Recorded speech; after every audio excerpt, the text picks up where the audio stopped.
Ayos lang, ayos lang. Kasalanan ko rin, hindi ko nakontrol ang posisyon ko.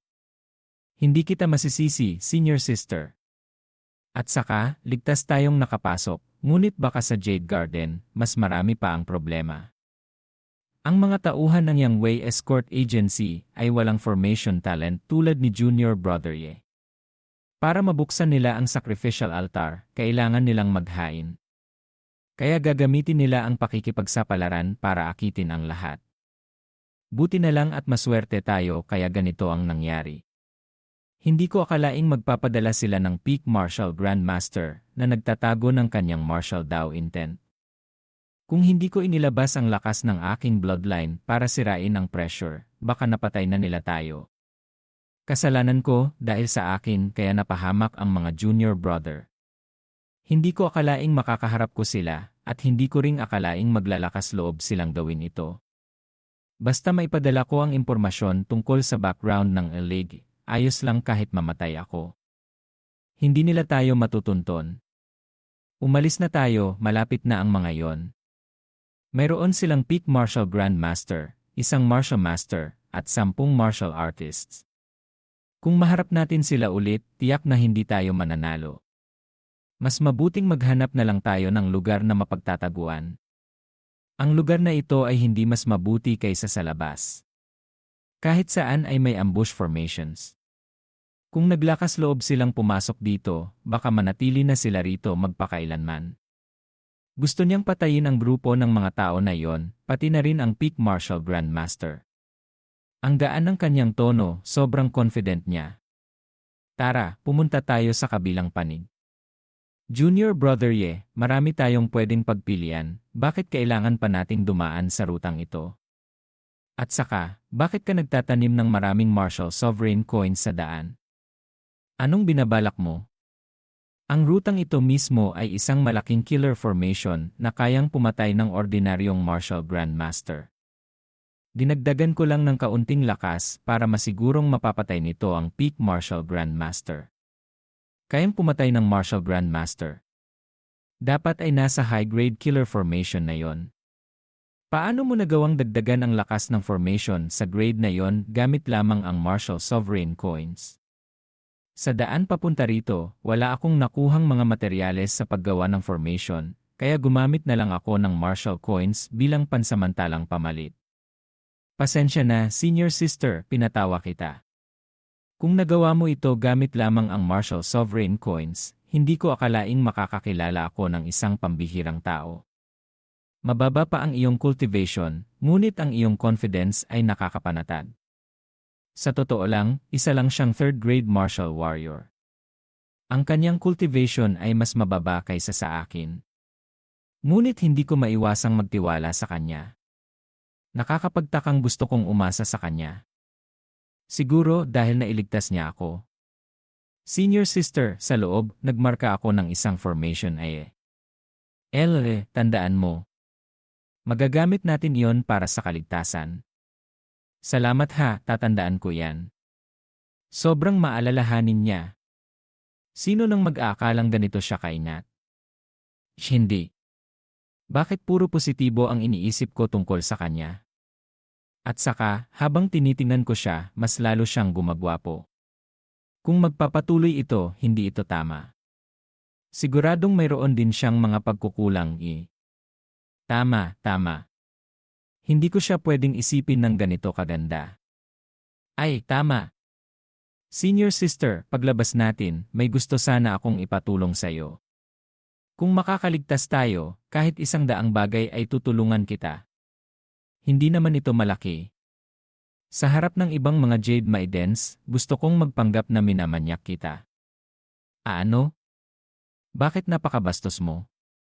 Isa pa, hindi pa tayo masyadong magkakakilala. Kaibigan lang tayo sa gitna ng kaguluhan, kaya hindi ito naangkop. Kahit baliktarin mo man, ako dapat ang unang magsabi ng ganyan. Ha? Ang ibig sabihin mo? Wala namang ganyan sa quest completion bonus, hindi ba?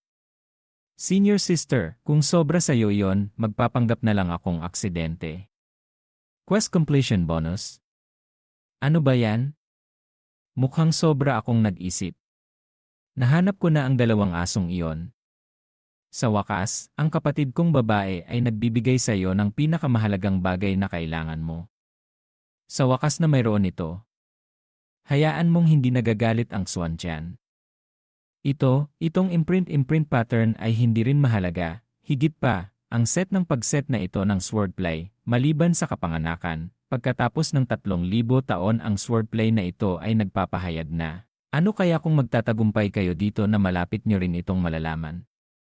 Itong pattern ng pagsasalin na ito ay higit sa mga kasama, na ang pinakamahalagang halaga lang, hindi ko kaya na matutunan, nagpapahiwatig na sinabi nung ginawa niya ako. Ano ang kasalukuyang panahong ito sinuman mang pagbibigay ng sword. Ang Xuan Tian ay ang pinakamahusay, ang sword, na noon na 3,000 taon sa likod nito, ang sandali sa kalawakan na gagamit na lamang ng malakihang gawa, pagkatapos ay inabot mo ang isang mas mahusay na kapangyarihan dito, naku nagpagulong ng martial god, si martial gods na si martial deity, totoo ang sandaling iyon sa martial deity na gagamitin itong mabuti ng malakihang na talagang mahirap sa mundo na ito sa pagsisimula na ipinag-utos ng martial saint na ikakasal sa kung ano ang ginawa ni Tianming hanggang sa ngayon na talagang kailangan ang tatlong katangian. Ang una, pagpapabuti sa pagtatayo ng mundo. Sa kabila ng mas mataas pa o maliit, hindi magagawa, napakahirap ang pagsisimula sa pag-usad ay hindi magiging matagumpay. Itong 2 segundo, gumamit nito sa kanyang kalibangan, sa katotohanan na matatagpuan na maipahayag na mahigpit na magtataguyod ang pagtutulong sa inyo na magsagawa ng pagsasanay sa sword, sa kabila ng inyong pagpilit na magkaroon, sinasaad na nagpapahirap sa inyo sa hinaharap kung kayo'y nangingibabaw dito ay maaari na kayong tumayo sa mundong ito. Hindi sa inyong pangangailangan na sa sandaling gumamit, talagang sa ganyan ay sa gayoy hindi gumawa sa ganyan ay ganito ang nakita namin. Hindi kayong nangangailangan ng isa o nakalilimutan ang sandali. Ngunit kung makabalik pa ako ng mas mabuti ay sa hinaharap na ang sa iyo ay sa ngayon at ganito ko gaganapin maliban sa inyo, hindi namin nagpapatagal. Itong hindi pagsunod nagtagumpay sa pagtulong sa magandang pananaw, sa totoo lang talagang kailangan na ikaw, sabihin ng may ginawa.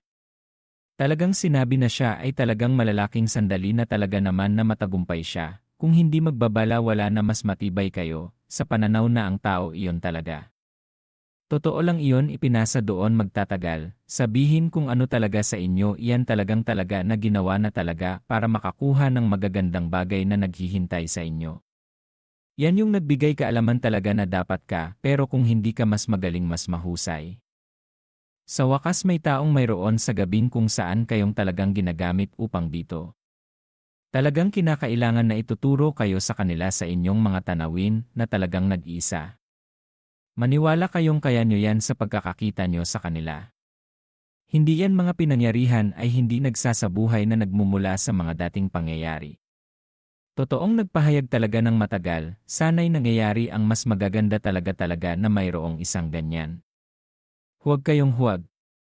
Narinig kita na hindi yan yon, kaya ngayon ay talaga naman ganito ang ipapahayag ko, ginagawa ko nagkakamali, talaga kailangan.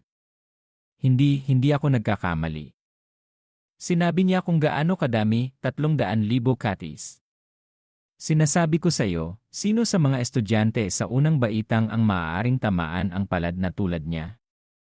Ito ang puwersa na magkaroon ng isang martial artist.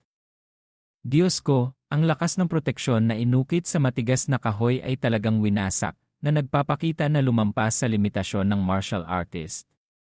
Palitan na natin ang kahoy na bloke. Diyan, maaalala ko ang lakas kung kailan nagtayo ako, hindi ko nakamit ang estado na ito, hindi ba? Ang galing ng batang ito. Tama, ayon sa puwersa ng inilantad niya ngayon, sa kung gaano kadalas, imposible na turuan siya, ngunit mayroon kaming mga kinakailangang personal na katangian. Ang pagkuha ng apprentice ay hindi maginhawa. Siguro, kailangan naming tawagan ulit ang batang babae na yon. Hindi ba siya nasa larangan ng digmaan? Gusto mo bang tawagin ang kanyang field? Gagawa kami ng mga laban sa kanya ng mas mabuti. Mukhang ang kaligtasan ng loob ay maaari lamang supilin ito, o hayaan mo lang na makita natin kung ano ang magpapasya. Ang sandaling kalungkutan ay nagtatasa tungkol sa kung ano ang mabilis na makikilala ka, at makakaiwas para mailatag sa mga estudyante, mas mabilis iyon. Itong sandaling ito ba ano-ano ang ikalawang kalungkutan? Ito ba sino ka? Ano talagang nagpapagalaw sa mundo? Ito, ano ba ginagawa niya? Pagkatotoo, nagpapasidhi doon sa kabuuan ng puwersa, talaga naman ang ganito sa magtatapos na mas masaya. Tiyak naman na may nakuha kayo, ano nga yun? Kaya naman ang nagpapatunay sa kanya na makikita kung sino kayo. Masigabong may tagumpay kayo, talagang sa sandaling iyon. Ang ginagamit ko kung sinong talagang maging paninira talaga makikita nyo naman. Ang nagpapagalaw na ano ang nagkakalat sa ganito. Malaya mag-ayos ng kaunti, pero hindi sa labis na kahusayan. Ano itong paglipat dito talaga pagkalakas ko, sabihin ng may gumawa ng dahil sa nakagawian niyang pagsama, kung malalampasan pa sa kanya may marami bang magtatagal. Talagang nagsisimula dito, wala namang mga kailangan sa inyo maliban sa talagang napakahusay.